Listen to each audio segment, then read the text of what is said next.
Good morning বন্ধুরা, তোমাদের সবাইকে কেমন আছো তোমরা সবাই জানিও। আমি খুব ভালো রয়েছি। আজকে হলো বুধবার, বুধবারের সকাল বাজে এখন পুরো 8টা। তো এখন থেকে ব্লগটা স্টার্ট করলাম। উঠেছি অনেকক্ষণ, উঠে টুকটাক কাজ সেরেছি। এ দেখো এখন গরম গরম ভাত হচ্ছে, আলু সিদ্ধ, ডাল সিদ্ধ আর ছোট ছোট দুটো বেগুন ছিল, কি আর পোড়াবো, একদম কচি বেগুন, ওই জন্য ভাতে দিয়ে দিয়েছি। এই ভাতটা হতে হতেই ধরো খাওয়া দাওয়ার সাথে সাথে 9টা বেজে যাবে। আমার মা আসবে, বাবাকে নিয়ে আবার ডাক্তার দেখাতে যাবো। বুধবার, গত বুধবারেও গিয়েছিলাম। তো এই হচ্ছে ব্যাপার। আর এখন আপাতত আমি ঘরে গিয়ে কিছু শেয়ার করছি না, ঘরটা ঝাড় দেওয়া হয়ে গেছে। বাবাকে ডাক্তার দেখিয়ে এসে ভাবছি বাকি কাজ সারবো, দুপুরে রান্না করব, অনেক অনেক কাজ করব। কতদিন পর বলে তো এই আদরে ঘুম ভাঙছে, বৌদিমণির আদরে।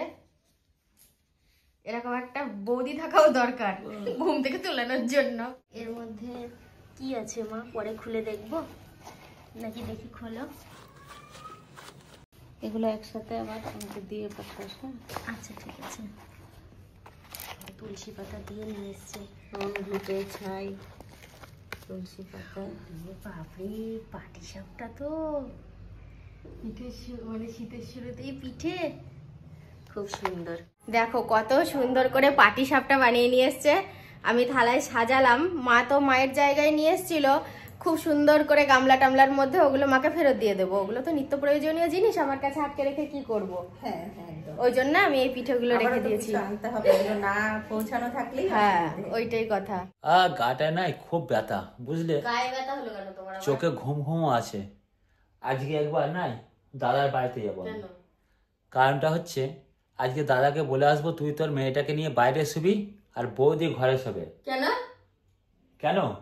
আমাকে যে সকালবেলা উঠে প্রত্যেকদিন যে ডিস্টার্বটা করে, এটা ভালো কথাই হবে না। আমার প্রচুর রাগও হয়, আমি কিছু বলতে পারি না, বৌদি হয় তো। তা আমি এটা তো করতে পারি, বৌদির সাথে ইয়ারকে তো মারতে পারি। দাদার মেয়েটা বারান্দায় শুয়ে থাকবে আর বৌদি ঘরে শুয়ে থাকবে শীতকালের দিন। আজকে আমি এটাই বলে আসবো, তোরা বারান্দাতে শুবি, আমি এক বালতি জল নিয়ে গিয়ে অনেক রাত্রে গিয়ে বৌদি গায়ে গিয়ে ঢেলে দিয়ে আসবো। আচ্ছা, অত রাত্রে ধরো দরজাটা খুলে দেবে, তুমি ঘরে যাবা, ঠিক আছে? গায়ে জল ঢালবা, এই পরিকল্পনাগুলো আগে ওরা জেনে নিল ভিডিওর মাধ্যমে। দিদা আবার তোমাকে ওরা বরণ করে ঘরে তুলবে। যাবো তো আজকে, ভিডিওটা তো দেখবে কালকে, ঠিক আছে? আর একটা কথা বলি, আমার গায়ে কেন ব্যথা হবে না? গায়ে ব্যথাটা হচ্ছে, আমি সাথীকে মানে শুনিয়ে বললাম, যখন রাত্রিরে 2:30 বাজে তখন আমি বাইরে বেরোবো, তখন দেখি সাথীর পা আমার মুখের ওপরে, ঠিক আছে? মুখের ওপর পাটা আছে, আমি আস্তে আস্তে আস্তে আস্তে পাটা সরাতে যাচ্ছি। যত সরাতে যাচ্ছি তত দেখি মুখের মধ্যে পাটা ঢুকে যাচ্ছে। দিয়ে কোন রকম বসো। কারণটা কি? না বসো। বসে বসে কি হবে? তুমি বসো না। যা ঘোরা, বসলাম, পা দুটো তুললাম। এই যে আমার ওটা ঘুমের ঘরে হয়েছে, তাই আমি একটু প্রণাম করে নিলাম। তা কি বলবো, ওর মুন্ডু এদিকে, পা আমার মুখে দিয়ে। আজকে কি তোমার হাসিটা খুব খারাপ লাগছে? খারাপ যাচ্ছে? আচ্ছা, তোমার বৌদি ধরে তোমাকে টেনে হেঁচড়ে ফেলে দিয়েছে নিচে। বৌদি আবার খাট থেকে আমাকে একদম নিচে নামিয়ে দিয়ে আবার টানতে বারান্দা পর্যন্ত নিয়ে গিয়েছে। আবার লাস্টে দেখে আমার ভাইজিও টানছে। কোথায় সাথ দেবে যে কাকাকে টেনেও না, গায়ে হাত পা ব্যথা হবে তা নয়। যাক, ভালো কথা। আর যে প্ল্যানটা কেমন? প্ল্যানটা খুব ভালো, প্ল্যানটা। আর ওই যে বলছে গেট খোলার কথা, গেট কিন্তু বারান্দার গেটটাই দেয়া থাকে, ভেতরে গেটটা খোলাই থাকে। আচ্ছা, জল এক বালতি নিয়ে গিয়ে ঢালবই, এতে বৌদি ভিডিও দেখে রাগে করুক আর যাই করুক। দিয়ে ওই যখন খাটের এই তোষক কম্বল জাজিম এগুলো ভিজবে তখন কে শুকাবে? বৌদি। ওর উপর খুব রাগ না? হ্যাঁ, খুব রাগ বৌদির উপর। আমি যদি কোনোদিন শ্বশুর বাড়ি যাই, শাশুড়ি যদি চা করে দেয়, আমার তো চা খাওয়া অভ্যাস আছে মাটির ওই প্লাস্টিকের ওই ভার গোনায়। আমি চা খেয়ে 2 মিনিট ফেলতি, কাপটাও টান মারতে যাই কোনো সময়। এবার বারণ করে, কাপ টান মেলেও না, মা কিনতে পারবে না। এবার থেকে আমার মাকে বলবো, মা তুমি কাগজের কাপে তোমার জামাইকে চা দিও, আর চীনা মাটির কাপে আর দেবে না, চাপ নেই।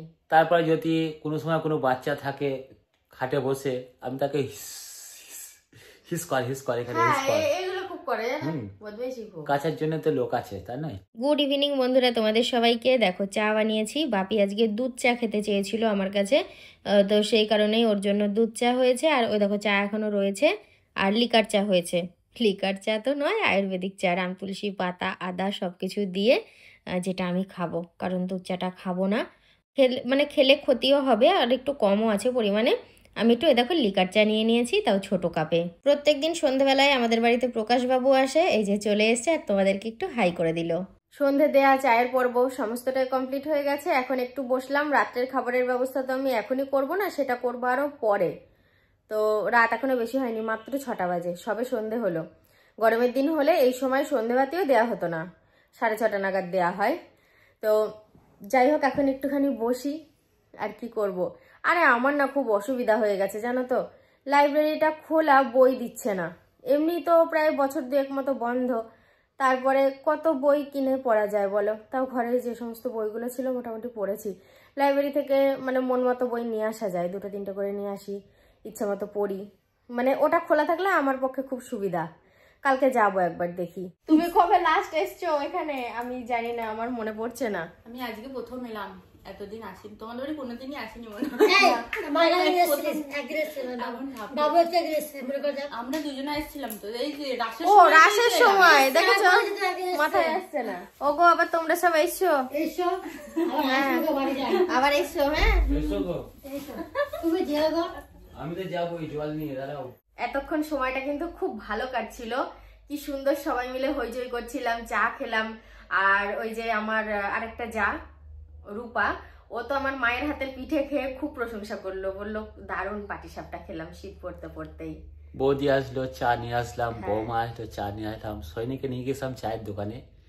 বৌদি চা খেলো, বৌমারা খেলো, আমার বউ খেলো, আমি একটু খেয়েছি। যাই হোক, আমার ওই বৌদি আসলে মানে আমার সম্পর্কে বৌদি বলো শালি বলো যেই আসুক, আমি কিন্তু খুব ইয়ার্কি মারি, ফার্স্টও মারি। আমার বৌদি ভাগ্য ভালো, বউ ভাগ্য খুব ভালো।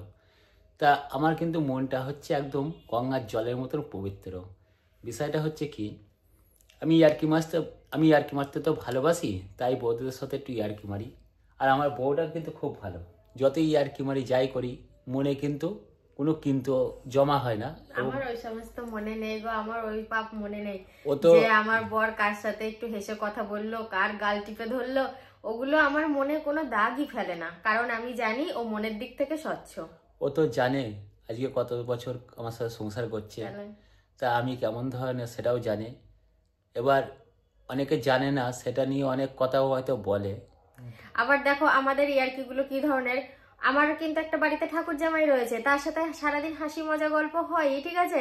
আমার মনে আছে একবার আমার মাথা ঘুরে আমি পড়ে গিয়েছিলাম, মানে বাপি ছাড়া ধারে কাছে আর কেউ ছিল না। ও যে আমার হাতটা ধরে তুলবে সে আর তুলছে না, একে ডাকছে ওকে ডাকছে তাকে ডাকছে, পরে সবাই ওকে বকছে, বলে ওকে তোলো আগে, বলছে না, মানে এরকম ও ছুঁয়েও দেখে না। কিন্তু ও আবার দেখি বৌদির গাল টেপে ইয়ার্কি মারে জড়িয়ে ধরে, এগুলো খুব করে।